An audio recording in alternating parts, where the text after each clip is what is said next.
So I wanted to chat real quick today about trigger points and neuromuscular work and also deep tissue massage. I get a lot of questions from new clients, especially who are used to traditional deep tissue massage with regular massage therapy or a resort or a day spa. And what we do can sometimes be lumped into the deep tissue category. Because a lot of people's perceptions of neuromuscular work is deep, but neuromuscular work is based on specificity, not necessarily depth of pressure. And deep tissue massage is also based on accessing deeper layers of tissue, and it doesn't have to be deep. There are plenty of modalities that will actually get to those deeper layers, that deep tissue, the deeper layers of restrictions without having to use a lot of pressure. So with neuromuscular work, we are very targeted. We work smarter, not harder, which is better for the client in response and also better for the therapist as far as longevity and using our tools for continuing with our career. So neuromuscular therapy is all about finding the trigger points and the adhesions that are in the muscle tissue that are causing a pain pattern or also causing the muscle to tighten and contract, which can send kind of a domino effect of biomechanical adaptations and compensation, and then eventually decompensation, which is where everything just starts to hurt and you can't walk right and you can't sleep and everything has compensated to the point that things are breaking down. We get a lot of people that come in off of physician referrals that are at that point, so then we kind of have to dial things back.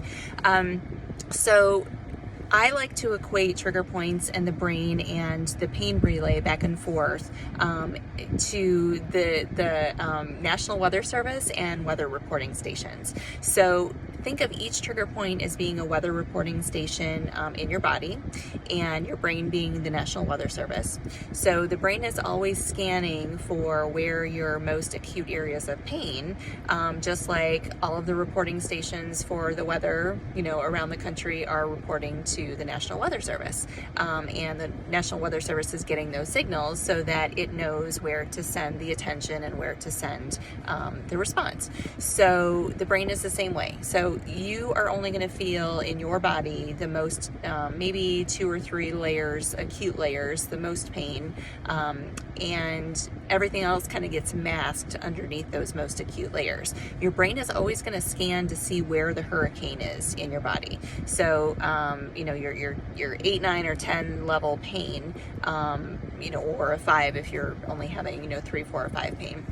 Whatever is the top level of pain, that is what your brain is going to send its resources to.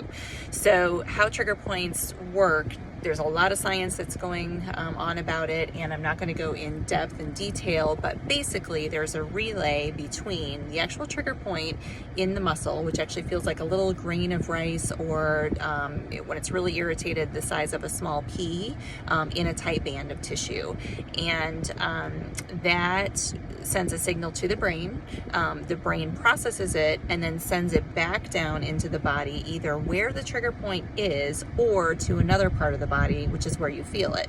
So sometimes we'll have clients come in and say they just have this really weird ache in their elbow, or they have a weird ache in their wrist, and their doctor thinks it's carpal tunnel, and should they have surgery, and they're not sure, we're their last resort, they've had this pain for years. And we get in and we find that 2 particular muscles, your lat muscle and your subscap muscle underneath your scapula, are really restricted, have a ton of trigger points that are referring down the arm into the wrist and the elbow and the forearm that are causing your pain pattern.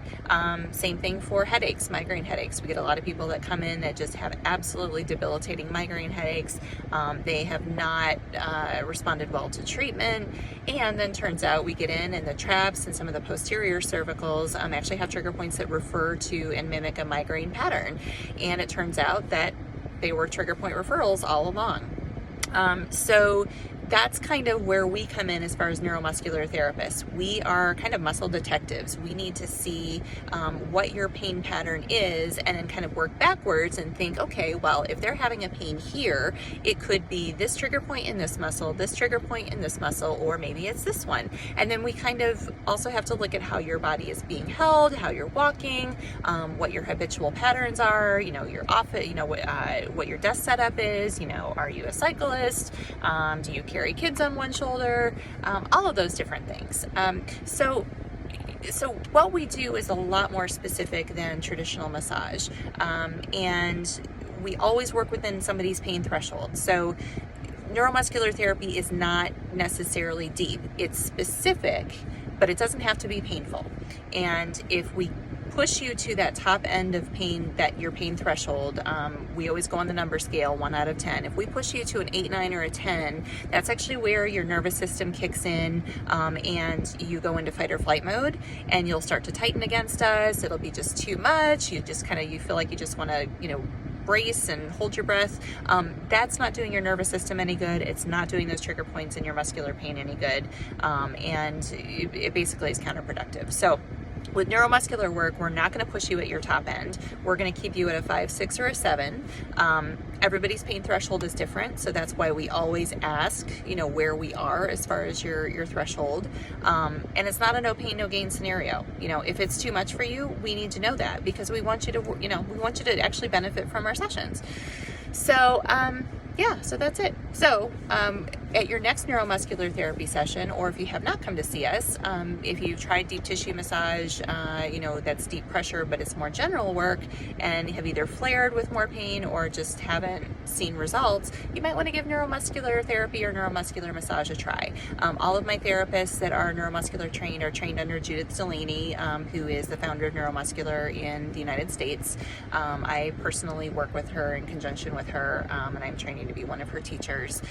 She is fantastic. All of my therapists, I hand pick which therapists are going to be, in the studio, and they're all amazing. So you're in good hands with any of them.